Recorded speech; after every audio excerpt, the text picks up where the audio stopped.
हाँ, तो नमस्कार जी, कैसे हैं आप लोग? उम्मीद करते हैं अच्छे होइएगा और अच्छे ढंग से एग्ज़ाम का प्रिपरेशन भी करते होइएगा। तो आज की इस वीडियो में मैं क्लास 10th वाले स्टूडेंट्स के लिए केमिस्ट्री से कुछ वीवीआई सब्जेक्टिव प्रश्न लेकर आया हूँ, जो आपके लिए मोस्ट इम्पोर्टेंट है। तो आप लोग वीडियो को फुल देखिएगा। अगर वीडियो अच्छा लगेगा तो वीडियो को एक लाइक कर दीजिएगा और साथ में चैनल को सब्सक्राइब भी करिएगा और सारा क्वेश्चन देखने का प्रयास कीजिएगा, क्योंकि ये सारा क्वेश्चन जो है प्रीवियस में काफ़ी ज़्यादा बार रिपीट किया गया है। तो आप लोग वीडियो को फुल देख लीजिएगा। अगर वीडियो अच्छा लगेगा तो वीडियो को एक लाइक भी करिएगा और साथ में चैनल को सब्सक्राइब जरूर कर लीजिएगा। तो चलिए वीडियो का स्टार्ट करते हैं। देखिए क्वेश्चन क्या आपका, बेकिंग सोडा और धोबिया सोडा में अंतर लिखिए। आपको बताना है बेकिंग सोडा और धोबिया सोडा में अंतर क्या है। तो देखिए उत्तर क्या आपका, बेकिंग सोडा और धोबिया सोडा में अंतर निम्नलिखित है। देखिए इसमें दो टेबल बनाया गया है। पहला टेबल आपका बेकिंग सोडा के लिए है और दूसरा टेबल आपका धोबिया सोडा के लिए है। तो देखिए बेकिंग सोडा और धोबिया सोडा में निम्नलिखित अंतर है। तो देखिए पहला अंतर क्या आपका, बेकिंग सोडा का रासायनिक नाम सोडियम बाइकार्बोनेट होता है और इसमें धोबिया सोडा का रासायनिक नाम सोडियम कार्बोनेट होता है। पहला अंतर आपका हुआ। और दूसरा अंतर देखिए क्या आपका, दूसरा अंतर है ये, सोडियम कार्बोनेट पेट की अम्लता को कम करने में औषधि के रूप में प्रयोग किया जाता है।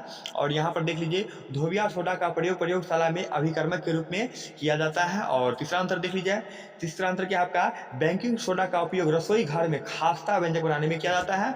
और यहाँ देख लीजिए धोबिया सोडा का प्रयोग कागज, कांच, साबुन आदि के उद्योग में ये धोबिया सोडा का प्रयोग किया जाता है। तो फिर से एक बार समझ लीजिए क्या अंतर है। पहला अंतर है आपका, बेकिंग सोडा का रासायनिक नाम सोडियम बाइकार्बोनेट होता है और धोबिया सोडा का रासायनिक नाम सोडियम कार्बोनेट होता है। पहला अंतर आपका हुआ। दूसरा अंतर यह है आपका, सोडियम कार्बोनेट पेट की अम्लता को कम करने की औषधि के रूप में प्रयोग किया जाता है। और इसका अंतर है आपका, धोबिया सोडा का प्रयोगशाला में अभिकर्मक के रूप में किया जाता है। और तीसरा अंतर देख लीजिए, तीसरा अंतर क्या है, बेकिंग सोडा का उपयोग रसोई घर में खास्ता व्यंजन बनाने में किया जाता है। और यहाँ देख लीजिए धोबिया सोडा का प्रयोग कांच, कागज, साबुन आदि के उत्पादन में इसका प्रयोग किया जाता है। यानी धोबिया सोडा का उपयोग कांच, कागज आदि के उद्योगों में इसका प्रयोग किया जाता है। तो उम्मीद करते हैं ये प्रश्न आपको समझ में जरूर आया होगा।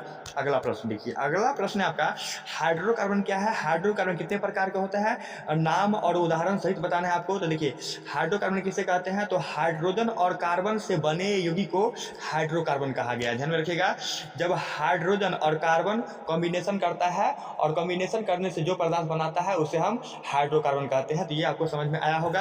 और देखिए हाइड्रोकार्बन जो होता है ये दो प्रकार का होता है। कितने प्रकार के, हाइड्रोकार्बन दो प्रकार के होते हैं। पहला आपका संतृप्त हाइड्रोकार्बन। तो देखिए संतृप्त हाइड्रोकार्बन किसे कहते हैं, तो जिस कार्बन कार्बन परमाणु के बीच एकल बांध होता है उसे हम संतृप्त हाइड्रोकार्बन कहते हैं। इन्हें एल्केन भी कहा जाता है। इनका सामान्य रासायनिक सूत्र CnH2n+2 होता है। जैसे में मीथेन हो गया, देख लीजिए यहाँ पे जैसे मीथेन, तो क्या कहा गया है, जिसमें कार्बन कार्बन परमाणु के बीच एकल बंधन होता है उसे हम संतृप्त हाइड्रोकार्बन कहते हैं।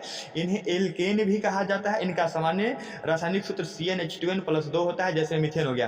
यानी कहने का मतलब सीधा सीधी बात है, जब कार्बन कार्बन के बीच एकल बॉन्ड बनता है तो उसे हम संतृप्त हाइड्रोकार्बन कहते हैं।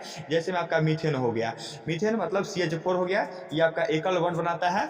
और अगला देखिए, अगला है आपका असंतृप्त हाइड्रोकार्बन किसे कहते हैं। तो देखिए यहाँ पर डिफिनेशन क्या दिया गया है, जिस कार्बन कार्बन परमाणु के बीच द्विबंधन या त्रिक बंधन हो तो उसे हम क्या कहेंगे, असंतृप्त हाइड्रोकार्बन कहेंगे। और आगे देखिए, आगे क्या आपका, कार्बन परमाणु के बीच द्विबंधन रहने पर हाइड्रोकार्बन को एल्कीन कहते हैं। एल्कीन का सामान्य सूत्र CnH2n होता है। यानी यहाँ पर साफ साफ मतलब है, जब कार्बन कार्बन के बीच द्विबांध या त्रिबांध बनता है, द्विबांध या त्रिबांध होता है, तब उसे हम क्या कहेंगे, असंतृप्त हाइड्रोकार्बन कहेंगे। तो उम्मीद करते हैं ये दोनों प्रश्न आपको समझ में आया होगा। और यहाँ पर देख लीजिए इस क्वेश्चन सबको याद कर लीजिएगा, सारा क्वेश्चन आपके लिए इंपॉर्टेंट है। यही सब प्रश्न बिहार बोर्ड में रिपीट किया जाता है। अगला प्रश्न देखिए, अगला प्रश्न आपका, जीवाश्म ईंधन से आप क्या समझते हैं, इसका निर्माण कैसे होता है। तो देखिए सीधा सी जवाब में लिखा है, सिंपल सा भाषा में लिखा हुआ है, करोड़ों वर्ष तक पृथ्वी की सतह में गहरे दबे हुए पौधा तथा पशुओं के अवशेषों से प्राप्त ईंधन को जीवाश्म ईंधन कहते हैं। जैसे में आपका कोयला, पेट्रोलियम, ये आपका जीवाश्म ईंधन है। तो देखिए इसको सिंपल से भाषा में समझते हैं। मान के चलिए यहाँ पे कुछ पेड़ पौधा है, मान लेते हैं यहाँ पे कुछ पेड़ पौधा है और यहाँ पे चलिए कुछ व्यक्ति को ले लेते हैं, कुछ मनुष्य है यहाँ पे, और मान के चलिए यहाँ पे भूकंप आ गया। तो भूकंप आने से क्या होगा, ये दोनों क्या होगा, पृथ्वी के अंदर दब जाएगा।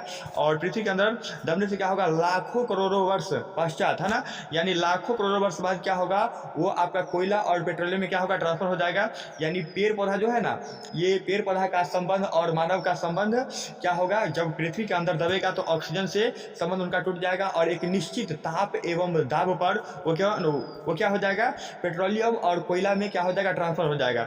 तो मान के चलिए पेड़ जो दबा है पृथ्वी के अंदर, तो वो लाखों करोड़ों वर्ष बाद क्या होगा, वो आपका कोयला बनाएगा और ये पेट्रोलियम कोल बनाएगा। तो जो मनुष्य और कुछ जीव जंतु जो दब जाएंगे उनके अवशेष से ये आपका पेट्रोलियम बनेगा। तो उम्मीद करते हैं ये समझ में आया होगा आपको।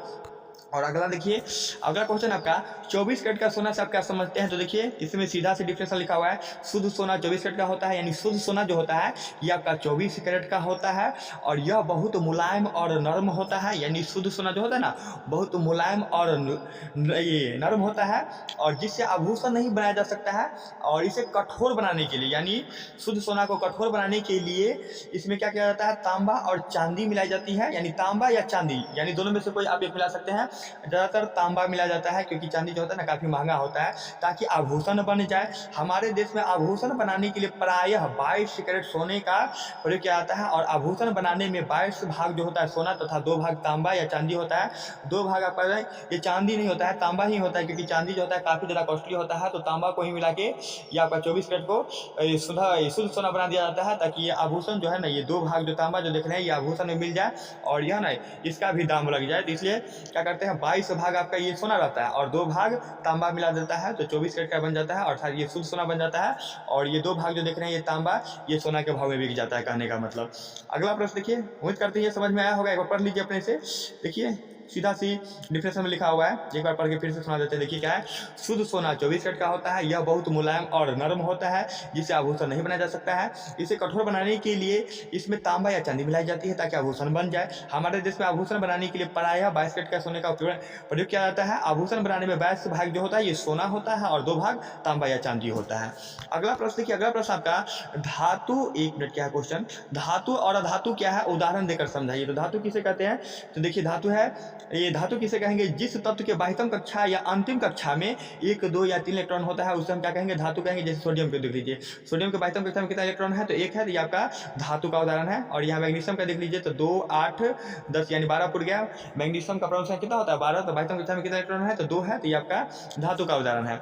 अगला देखिए, अगला आपका अधातु है, जिस तत्व के बाह्यतम कक्षा में 5, 6 या 7 इलेक्ट्रॉन होता है उसे हम अधातु कहते हैं। जैसे में ऑक्सीजन को देख लीजिए, ऑक्सीजन के बाह्यतम कक्षा में कितना इलेक्ट्रॉन है, तो 2, 6 यानी बाह्यतम कक्षा में कितना है, तो 6 इलेक्ट्रॉन है, तो ये आपका धातु का उदाहरण है। और यहाँ पर देख लीजिए फ्लोरीन, तो फ्लोरीन के बाह्यतम कक्षा में कितना इलेक्ट्रॉन है, तो यहाँ पर 2, 7 हो रहा है, तो यानी इसका इलेक्ट्रॉनिक विन्यास जो फ्लोरीन का 2, 7 बनेगा। तो बाह्यतम कक्षा में कितना इलेक्ट्रॉन है, तो बाह्यतम कक्षा में 7 इलेक्ट्रॉन है, तो ये देखिए आपका ये क्या बोलते हैं, अधातु का उदाहरण हो जाएगा। तो उम्मीद करते हैं इतना समझिए, जिस तत्व के बाह्यतम कक्षा या अंतिम कक्षा में 1, 2 या 3 इलेक्ट्रॉन होता है उसे हम धातु कहते हैं, और जिस तत्व के बाह्यतम कक्षा या अंतिम कक्षा में 5, 6 या 7 इलेक्ट्रॉन होता है उसे हम अधातु कहते हैं। तो उम्मीद करते हैं ये वीडियो आपको समझ में आया होगा, तो वीडियो को एक लाइक करिएगा और साथ में चैनल को सब्सक्राइब जरूर कर लीजिएगा। ओके, तब तक के लिए बाय, मिलते हैं नेक्स्ट वीडियो में।